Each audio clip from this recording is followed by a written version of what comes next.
Everybody,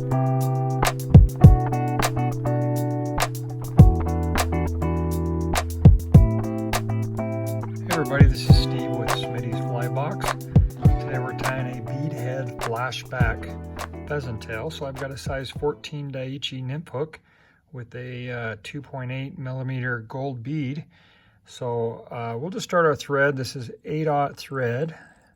We'll just attach the thread just behind the bead there, and we're going to make nice clean wraps over the top away from us. And once we've got that wrapped over itself, we can clip off the excess. Now, one thing that we could do is see that bead, there's a little space or a gap behind that bead. That creates a little bit of a challenge. One thing you can do is put a little bit of lead wire in there, or a little bit of dubbing if you have something to kind of fill in that hole.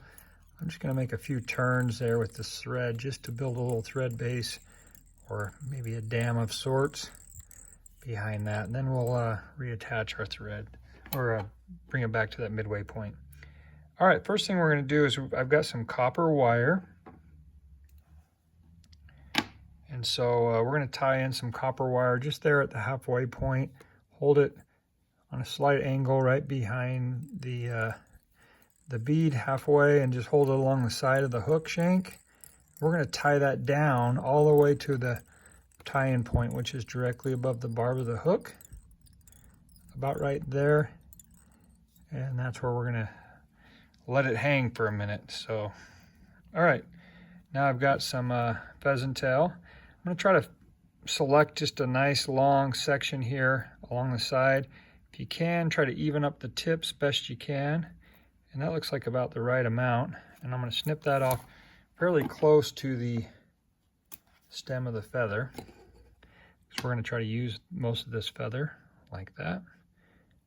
All right, I want the tail to be about half of the length of the hook shank. So once I have that measurement with my right hand, I'm going to switch it to my left hand, and then I can hold it right there on an angle, tie it right there, and it should roll right up on top of the hook. And then we've got a pretty even tail. And I'm not going to snip off this butt section. Let's just hold it back and advance our thread just past halfway and let it hang there. All right, for the abdomen of the fly, we're going to use these butt sections here and just wrap over the top away from us. Working my way forward, and once I get about to my thread, I'm going to just hold that straight up in the air and drop my thread over with my left hand about 3 times. Like so. And now I can snip off the excess. Might have a little clump of butt sections there. Let's just make a few turns and tie that down. Okay, now for the ribbing on this fly, we've got this copper wire, and I'm going to counter wrap that. So I'm going to wrap it in the opposite direction. Instead of over the top away from us, we're going to come under towards us. And that just will make that fly a little more durable. 90% of the time we're wrapping over the top away from us, but when we're going to rib this pheasant tail, we're going to go in the opposite. Okay, now once I've got that, I can just bring my thread over it, tie it down about 3 times, and now just make a few more turns like that, and we can snip that off.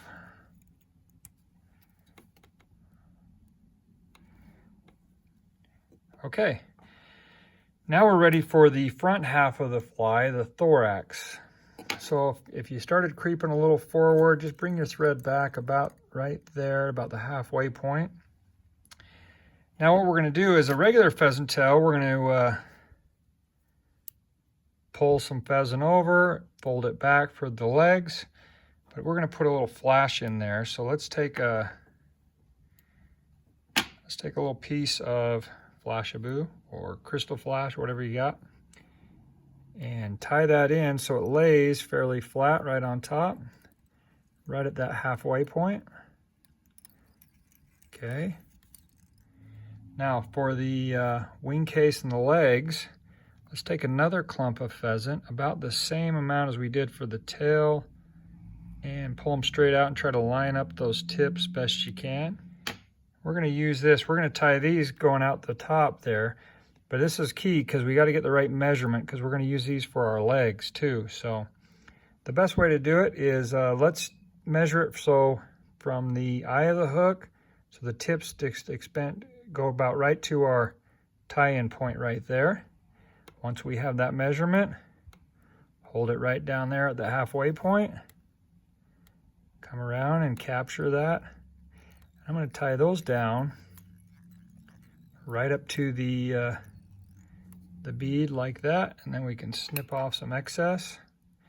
We're just kind of building a little underbody there is what we're doing. Let's tie those down. And let's come right back,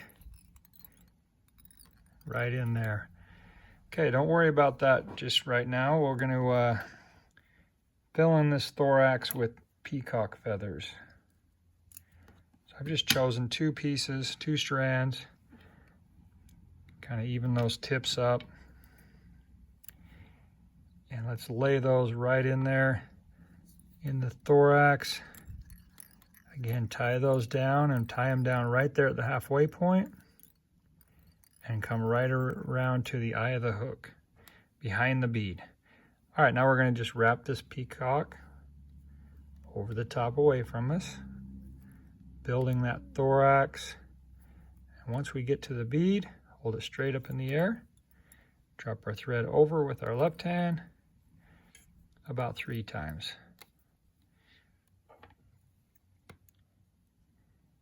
And we can trim that off. All right, we're going pretty good. Now we've got this pheasant that we tied in right there, that little clump. Let's just pull that over the top with our right hand and just drop our thread over with our left hand a couple of times like that, and it should look about like that. Now this is the tricky part. We're going to separate both of these, so just take half and half, try to get half of the fibers and just push them back like that. So they begin to kind of fan out to the side about even amounts. And now we're going to just, once we've got how we like them, just push them straight down. And let's make a bunch of wraps right there and tie down those legs so that they're laying out the side like that. Okay. That looks pretty good. So that what a normal pheasant tail would look like. Let's take our flashback right over the top of all that and just hold it straight. Bring our thread over about 3 times. Right there. We can actually fold it back over 1 or 2 times. And bring our scissors in there and tighten that down. So now we've got a little flash on the back. Let's do a little whip finish. We're starting to build a little thread collar right there. And we'll whip finish. Add a little head cement or super glue or UV glue, whatever glue that you like. And I'm just going to hit it with some good old head cement. All right.